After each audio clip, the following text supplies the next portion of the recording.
Hello everybody, welcome to our new series of Anthrobytes। इसके अंदर आज का जो सेक्शन होने वाला है, आज का जो सेशन होने वाला है, इसके अंदर हम डिस्कस करेंगे अबाउट द क्लासिकल एवोल्यूशनिज्म कि क्लासिकल एवोल्यूशनिज्म किस तरह से बना है और किस तरह से क्लासिकल एवोल्यूशनिज्म इवेंचुअली रास्ते खोलता है न्यू एवोल्यूशनिज्म के लिए, खास करके जूलियन स्टीवर्ट के लिए। ठीक है, तो यहाँ पे बेसिकली मेरा मकसद यही होगा कि आपको एक बहुत रोचक तरीके से, आपको एक बातचीत के तरीके से आपको चीज़ें समझाई जाएं। देखिए, क्लासिकल एवोल्यूशनिज्म कुछ हाइपोथेसिस के ऊपर बेस्ड है, कुछ एक्सियोम्स के ऊपर बेस्ड है। पहला एक्सियोम है कि अगर आपकी कल्चर चेंज करेगी तो वो कल्चरल चेंज जो है वो यूनिलिनियल होगा। ये पहला एक्सियोम है, that the cultural change will be unilinear. देखिए, कल्चर चेंज करती है, कोई इससे जो है वो आपके पास कोई दो राय है नहीं। जो आज आपके पास कल्चर है, जो टेक्नोलॉजी आज आपके पास है, कल को वो टेक्नोलॉजी आपके पास नहीं रहेगी। तो कल्चर चेंज करती है, तो क्लासिकल एवोल्यूशनिज्म कहता है कि कल्चर एवोल्यूशन की वजह से चेंज करती है, कि कल्चर धीरे धीरे due to certain internal factors culture अपने आप को इवॉल्व करेगी, अपने आप को चेंज करेगी।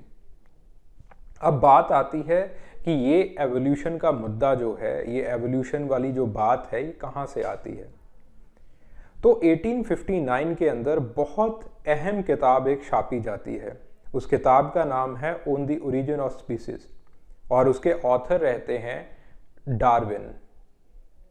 डार्विन ने अपनी किताब के अंदर इस चीज़ को बहुत प्रमुख रखा है, इस चीज़ को जो है वो बहुत सामने रखा है कि देयर इज एवोल्यूशन, आपके पास एवोल्यूशन होता है, कि जो आपके पास आज लोग हैं वो चेंज करेंगे। जो चीज़ आज आपके पास पड़ी हुई है वो धीरे धीरे चेंज करेगी।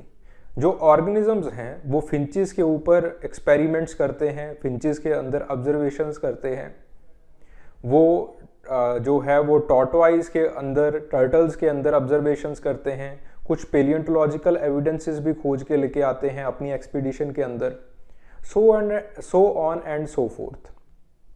तो इवेंचुअली डार्विन ये सब्सटेंशिएट करके दिखा देते हैं दैट देयर इज एवोल्यूशन। याद रहे, आपके पास दो टर्म्स होती हैं, एक होती है एवोल्यूशन और एक होती है रेवोल्यूशन। एवोल्यूशन का मतलब होता है कि आपके पास जो है जो आपका कल्चरल कंटेंट है या फिर जो आपकी ऑर्गेनिक सेल्फ है वो धीरे धीरे चेंज हो रही है। जैसे फॉर एग्जांपल वी इवॉल्व, जैसे मेरी प्रोजनी होगी उसकी हाइट मुझसे बड़ी होगी, इवेंचुअली जो उसका बच्चा होगा उसकी हाइट उससे बड़ी होगी। This is known as evolution, कि धीरे धीरे चेंजेस हो रही हैं। On the other hand there is revolution, जिसको हम कैटास्ट्रॉफिक एवोल्यूशन भी कई बार लिख देते हैं। कैटास्ट्रॉफिक एवोल्यूशन क्या कहता है कि आपके पास एक कैटास्ट्रॉफी होती है, एकदम से चेंज आती है। ठीक है, with in seconds, with in a generation और विद इन सम जनरेशन एकदम से चेंज आ जाएगी। ठीक है, जैसे फॉर एग्जांपल आपके पास भूकंप आता है, लैंडस्लाइड आती है, तो एकदम से टॉपोग्राफी जो है वो बदल गई। ठीक है, so this is known as revolution, कि धीरे धीरे आपके पास कुछ इंटरनल चीजें होती जाएंगी एंड देन इमीडिएटली जो है वो आपके पास चेंज आ जाएगा। This is known as revolution. तो डार्विन का मानना था कि एवोल्यूशन होता है, कि चेंजेस कैटास्ट्रॉफी से नहीं आती, चेंजेस जो है वो ग्रेजुअलिज्म से आती है। इसी आइडिया को इवेंचुअली जो क्लासिकल एवोल्यूशनिस्ट हैं एंथ्रोपोलॉजी के अंदर वो पकड़ के लेके आते हैं। ठीक है, तो उनका मानना है कि आपके पास जो कल्चरल चेंज है वो यूनिलिनियल वे के अंदर होता है, एक लाइन में जो है वो कल्चरल चेंज होगा। और वो 3 स्टेजेस बताते हैं, जो कल्चरल चेंज है वो 3 स्टेजेस के अंदर होगा। अब ये 3 स्टेजेस कैसे आती हैं? ईबी टायलर 61 के अंदर अनहक सोसाइटी के अंदर काम करते हैं। 1861 अनहक सोसाइटी मेक्सिको के अंदर जो है वो काम करते हैं। ठीक है, कई 61, कई 65 इस तरह से डेट्स दी हुई हैं, बट 60s के अंदर वो चले जाते हैं, वहाँ पे आर्कियोलॉजी के ऊपर काम करते हैं और आर्कियोलॉजी के अंदर वो कंपैरेटिव स्टडी करने की कोशिश करते हैं। वो देखने की कोशिश करते हैं कि जो एंशिएंट अनहक सोसाइटी है और जो मॉडर्न अनहक सोसाइटी है उसके अंदर क्या डिफरेंसेस हैं। तो वो पाते हैं कि आपके पास टेक्नोलॉजिकल डिफरेंसेस हैं, बट जो चीज़ें, कुछ ऐसी चीज़ें भी हैं जो पुरातन सभ्यता के अंदर भी थी और जो मॉडर्न सोसाइटी है मेक्सिको की उसके अंदर भी मिली है। तो इवेंचुअली ये चीज़ सब्सटेंशिएट हो जाती है कि कुछ चीज़ें चेंज करती हैं और कुछ चीज़ें एज ज्यों के त्यों रहती हैं। इन चीज़ों को हम कहते हैं कल्चरल सर्वाइवल्स। अगेन इसके ऊपर सवाल आ चुका है और बहुत ये गमी से कहना पड़ रहा है कि किसी ने अनहक सोसाइटी के बारे में बात ही नहीं की। जहां से चीज उत्पन्न हुई वहां के बारे में बात नहीं की। एनीवेज, एक दूसरा आपके पास एक्सियोम इसी के साथ जुड़ जाता है कि जो आपके पास एवोल्यूशन है दैट इज यूनिलाइन, आपके यूनिलीनियल वे के अंदर एवोल्यूशन हुआ है। और ये यूनिलीनियल एवोल्यूशन को किस तरह से ईबी टायलर बताते हैं? ईबी टायलर कहते हैं कि पहले आपके पास प्रिमिटिव टूल्स आए, प्रिमिटिव टूल्स या फिर प्रिमिटिव कल्चर आया जिसके अंदर आप हंटिंग गैदरिंग कर रहे थे, एंड देन आप हंटिंग गैदरिंग करते करते आपने एग्रीकल्चर करनी स्टार्ट कर दी। देन उसके बाद एग्रीकल्चर के बाद आपकी इंडस्ट्रीज बननी शुरू हो गई। अब ये कहां से आ गया? तो कंपैरेटिव मेथड यूज करते हैं। ईबी टायलर जो हैं वो कंपैरेटिव मेथड यूज करते हैं, कंपैरेटिव एनालॉजी यूज करते हैं। और यहीं पे ईबी टायलर डेवलपमेंट स्टडीज की भी नींव रखते हैं कि सोसाइटी किस तरह से डेवलप करती है। तो ईबी टायलर कहते हैं कि जब टेक्नोलॉजी डेवलप करती है तो सोसाइटी के बाकी एस्पेक्ट्स भी जो है वो डेवलप करते हैं। वो कहते हैं कि पहले आपके पास प्रिमिटिव टेक्नोलॉजी है, आपके पास जो है वो बहुत प्रिमिटिव टूल्स हैं, उन बहुत प्रिमिटिव टूल्स से आप हंटिंग गैदरिंग कर रहे हो। इवेंचुअली हंटिंग गैदरिंग करते करते आप एग्रीकल्चर की तरफ बढ़ जाते हो, आप एग्रीकल्चर करना शुरू कर देते हो। जब आप हंटिंग गैदरिंग से एग्रीकल्चर की तरफ जाते हो, इसी बीच आपका रिलीजन भी जो है वो चेंज हो जाता है। पहले आप सोल वर्शिप कर रहे होते हो, आत्माओं की पूजा कर रहे होते हो, लेकिन धीरे धीरे जब आपकी इकोनॉमी चेंज होती है, जब आपकी टेक्नोलॉजी चेंज होती है, तो टेक्नोलॉजिकल चेंज से ही आपका रिलीजन भी चेंज हो जाता है। आप एग्रीकल्चर करते करते आप जो है वो हंटिंग गैदरिंग करते करते आप एग्रीकल्चर की तरफ बढ़ते हो, एंड देन इवेंचुअली जो आपका रिलीजन है वो भी सोल वर्शिप से एंसेस्टर वर्शिप, नेचर वर्शिप की तरफ जो है वो दौड़ जाता है, वहां तक पहुंच जाता है। देन इवेंचुअली आप पॉलीथीज्म की भी प्रैक्टिस करना स्टार्ट कर देते हो नेचर वर्शिप के साथ साथ ही। एंड देन इवेंचुअली जब आप मॉडर्न सोसाइटी, जब आप इंडस्ट्रीज के अंदर आ जाते हो, जो आपकी टेक्नोलॉजी है वो इंडस्ट्रियल टेक्नोलॉजी, मेटलर्जी के अंदर बदल जाती है, देन इवेंचुअली आपका रिलीजन भी जो है वो चेंज कर जाता है। आप रिलीजन में भी आप मोनोथीज्म को फॉलो करना स्टार्ट कर देते हो। तो कहने का मतलब यह है कि ईबी टायलर का मानना है, पहली बात कल्चरल सर्वाइवल्स हैं, जो कि ईबी टायलर बहुत हद तक प्रूव भी करके दिखाते हैं कि कल्चरल जो है वो कुछ कल्चरल कंटेंट अपने आप को सेव करके रखते हैं।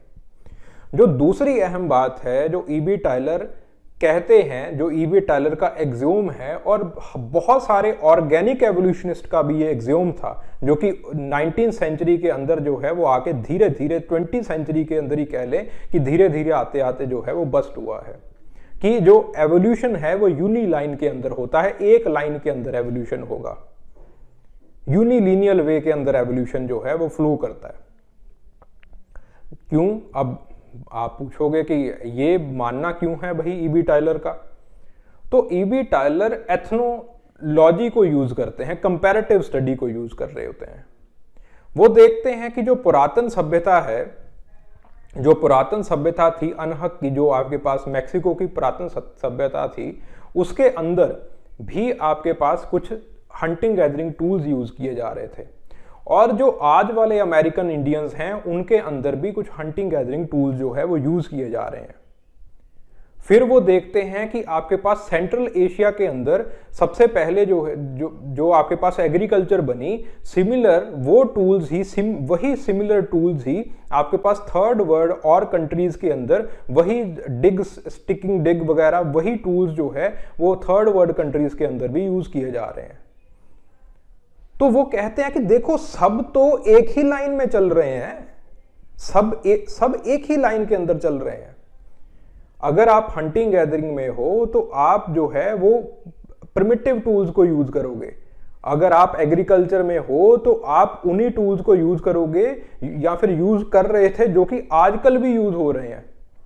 तो इसका मतलब क्या है कि जो एक प्रिंसिपल है दैट इज यूनिलिनियर, वो तो एक लाइन के अंदर ही है।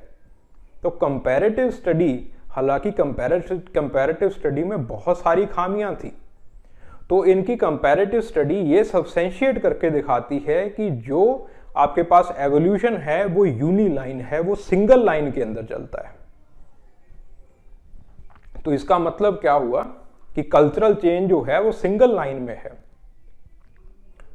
और डेवलपमेंट भी कह दिया इन्होंने कि जो डेवलपमेंट है वो भी सिंगल लाइन में चलता है। तो इनका मानना क्या है कि जो आपके पास सबसे डेवलप्ड सोसाइटी है वो विक्टोरियन सोसाइटी है। क्यों? क्योंकि वहां पे इंडस्ट्री है, वहां पे इंडस्ट्रियल रेवोल्यूशन हुआ है।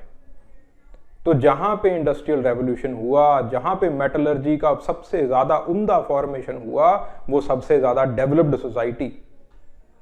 तो लोगों ने कहा अच्छा भैया, अगर आपकी सबसे ज्यादा डेवलप्ड सोसाइटी है, आपका सबसे ज्यादा डेवलप्ड स्ट्रक्चर है, तो इसका मतलब क्या है कि आपका धर्म भी शायद सबसे ज्यादा डेवलप्ड होगा।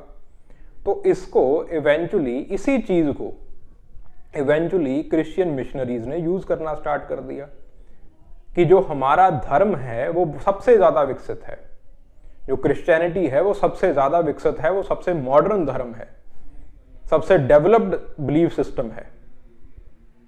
तो बाकी धर्म क्या हो गए? बाकी धर्म इंफीरियर हो गए। यहीं पे WG समनर कहते हैं कि आपके पास यहीं पे ही आपके पास जो है वो एथनोसेंट्रिज्म शुरू हो जाता है। ये सबसे बड़ा क्रिटिसिज्म बना E.B. टायलर का, ये सबसे बड़ा क्रिटिसिज्म बना क्लासिकल एवोल्यूशनिज्म का। ये थ्योरी हालांकि एक कल्चरल चेंज को समझाने वाली थ्योरी है कि कल्चर किस तरह से चेंज करता है। ऑब्वियसली बहुत सही बात है कि कल्चर इकोनॉमी से चेंज करता है। खैर मैं इकोनॉमिकल डिटर्मिनिज्म की तरफ नहीं जाऊंगा, इकोनॉमिकल पॉसिबिलिज्म की तरफ मैं जाना चाहता हूं। जो कल्चर है वो इकोनॉमी के चेंज करने से, आपकी टेक्नोलॉजी के चेंज करने से कल्चर जो है वो चेंज होगा। बिल्कुल सही बात। बट फिर भी ये थ्योरी अच्छी तरीके से कल्चरल चेंज को नहीं बता पाती, कल्चरल चेंज को दर्शा नहीं पाती। ठीक है, because it is highly generalistic theory. ठीक है, तो इवेंचुअली आगे आते हैं LH मॉर्गन आते हैं, वो थोड़ा सा डिफ्यूजनिज्म का भी सहारा लेते हैं। चलिए आगे जब हम मिलेंगे तो हम LH मॉर्गन की भी बात करेंगे, आपके पास फ्रेजर की भी बात करेंगे, और इवेंचुअली किस तरह से न्यू एवोल्यूशनिज्म के दरवाजे खुल जाते हैं, उन सारी चीज़ों की बात करेंगे। मुद्दा है कल्चर का चेंज होना, मुद्दा है डेवलपमेंटल एंथ्रोपोलॉजी का कि डेवलपमेंट कल्चर जो है वो किस तरह से चेंज होती है। ठीक है, चलिए जब भी अगली वीडियो होगी, अगला मिलने का मौका मिलेगा, so we will be there. ठीक है, और इसका कंटेंट जो आपको चाहिए, कंटेंट नीचे लिंक दिया गया होगा। ठीक है, वहां से आप ऐप डाउनलोड कीजिएगा and eventually O2IAS academy app download करके आप जो है वो कंटेंट को डाउनलोड कर सकते हैं।